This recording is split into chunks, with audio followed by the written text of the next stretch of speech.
MetLife Stadium, East Rutherford, New Jersey, July 19th, 2026. Extra time. 106 minutes gone. Still no goal. Argentina's players are growing sharper, harder, more desperate. The entire Spanish bench is on its feet.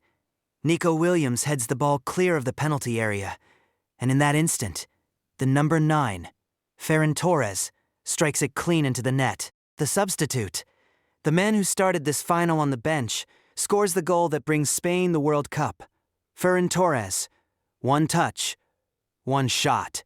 The net ripples, the Spanish bench empties. 39 seconds into the second half of extra time, a player who had spent his career getting used to coming off the bench becomes the most important footballer on the planet. What a story. Ferran Torres was born on February 29, 2000, in Foyos, a small town just outside Valencia, on Spain's Mediterranean coast. A 26-year-old star in the making. His childhood was spent in Valencia. His introduction to football didn't come on grass pitches but in futsal halls, the fast, high-tempo indoor game played by some of the most technical players in Spanish football. This is where Ferran took his first steps in football. He was discovered while playing futsal with friends at school. Within a year, he joined Valencia CF's academy, at 6 or 7 years old, wearing the same shirt that would, 20 years later, define most of the players who would share the pitch with him. David Villa was his idol, Spain's all-time top scorer before this tournament, the great Valencia-born forward who won the 2010 World Cup. Torres knew what Valencia meant. Gaisca Mendieta, David Villa, and many others had passed through this club. Now it was his turn. Torres came through Valencia's academy and, on December 17th, 2017, against Eibar became the first player born in 2000 to play in La Liga, Spain's top division. He was 17 years old. 3 years later, before moving to Manchester City, he was the player Pep Guardiola was looking for. Fast, sharp, and agile. He also had incredible positional awareness and instincts in his role. He was a footballer who could play in any position. He had an advantage from having been a futsal player before, since the surface in that environment was very different from grass pitches. When he arrived at Manchester City, he joined the team simply as Ferran Torres, himself, without being compared to anyone. He had been chosen to add value to that City team.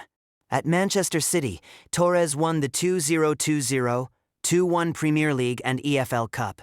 He scored 13 goals in his first season. When City's forwards were injured, Guardiola played him up front. He managed to score goals in high-press situations that most wingers never could. He was becoming the focal point of the team. Being in the right place at the right time were the words that defined Ferran Torres. Then an injury slowed him down somewhat. He got injured while playing for Spain in the 2021 Nations League semi-final. But Ferran knew how to get back up. Barcelona came knocking at City's door with an offer of 55 million euros. The offer of a lifetime was in front of him. But what he didn't know was that a difficult period awaited him. Barcelona signed Ferran Torres in January 2022. He was injured when he arrived, but he recovered. He also started finding form. In the second leg of the Europa League round of 16 against Eintracht Frankfurt, he missed a hugely important chance. Barcelona was eliminated. Intense criticism began. Torres struggled under the weight of his transfer fee and intense public pressure. Something wasn't going right. Torres would later describe what he went through as a bottomless well. Anxiety, falling confidence, and reduced playing time all took their toll on him. He kept working with the support of a therapist. He knew that a player asking for help wasn't a weakness, but a necessity. The therapy worked. Torres emerged from the lowest point of his career with a stronger mind and a fitter body. He would get better under the management of a great coach like Hansi Flick. Flick, who arrived in 2024, was known for demanding more than his best from every player. Torres reached the peak of his career, 21 goals in La Liga. Ferran Torres had risen from the ashes, so to speak. At the 2026 World Cup, he reached the very top of his career. Spain's head coach trusted him. When the starting 11 for the final was announced, Torres wasn't in it. This wasn't a sign of distrust in him. De La Fuente knew he needed his player and was saving him for exactly the right moment. And the next World Cup would come down to Ferran Torres' golden foot. The starting lineup for the 2026 World Cup final: Simón, Carvajal, Laporte, Cubarsí, Cucurella, Rodri, Pedri, Yamal, Dani Olmo, Nico Williams, Oyarzabal. Ferran Torres, substitute. 42,000 Spaniards who had followed their team across the United States for 6 weeks looked at the squad list and nodded. They had seen what Torres could do coming off the bench. They were happy with the decision. At the post-match press conference, Torres himself was asked how it felt to see his name among the substitutes on the biggest night of his life. His answer: "The coach knows what's best for Spain. I was ready when I was needed." 39 seconds into extra time, he was proven right. Torres came onto the pitch in the second half of extra time, with the match still goalless. Nico Williams headed a ball that dropped in front of Ferran Torres. With a clean strike, he would send Spain on its way to the trophy. Dibu, who had been immense in goal all match, finally conceded. The bench leapt to its feet in celebration. Torres was swallowed up by a wave of jubilant teammates. Extra time had been extremely tense. The Argentine players had gone a little too far with their physicality. Ferran, coming on as a substitute, had ended the game in that very moment. The trophy belonged to Spain.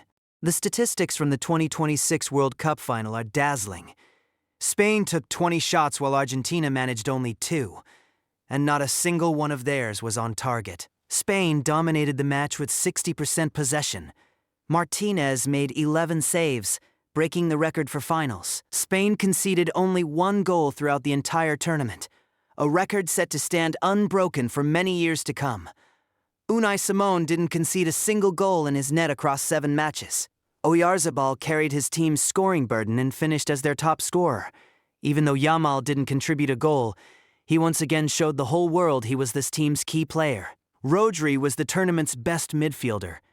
The captain carried his team on his back, giving opposing sides no room to breathe in midfield. Just as his coach Guardiola had said, the whole world saw him at this World Cup. And Ferran Torres scored the most valuable goal at the tournament's most important moment, etching himself into our memories forever. After the final whistle, Torres was asked a question most footballers never have to answer. What would you say to your younger self? The one sitting in a therapist's office, unsure whether any of it would even work. He paused, and then he said that it was worth it, that the hardest periods of your life are preparing you for something you can't yet see. Ferran Torres was born on February 29th, a day that comes once every 4 years. The World Cup also comes once every 4 years. And now, in 2026, it was in his hands. This was the 2026 World Cup, the tournament of Messi's records, Haaland's rise, Morocco's golden generation, Ronaldo's farewell, Bellingham's night, Yamal's arrival, and of Ferran Torres, the substitute nobody in Valencia ever expected. We are the Cup Files. See you next time.